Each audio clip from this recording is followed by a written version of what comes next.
Hi guys, Starlink IPO likely would not take place for at least 3 years. Investors will have to wait at least a few more years for an initial public offering.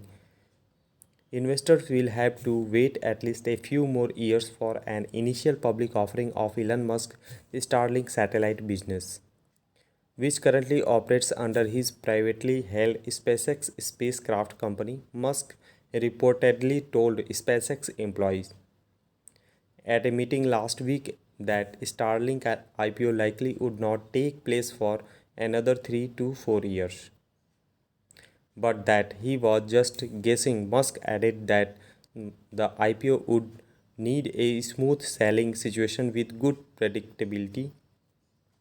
According to CNBC, SpaceX did not immediately respond to requests for comment on the matter, CNBC added.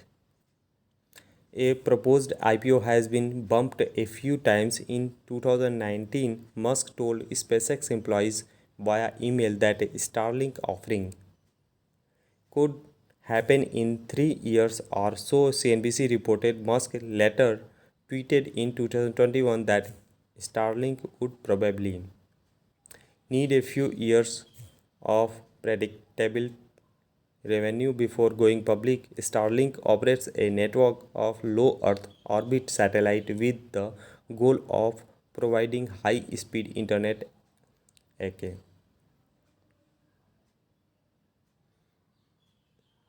to anywhere on the globe. In late May, CNBC reported that Starlink's parent company SpaceX was looking to raise up to billion 1.7 $1.7 billion in new capital, which would increase its valuation to $127 billion.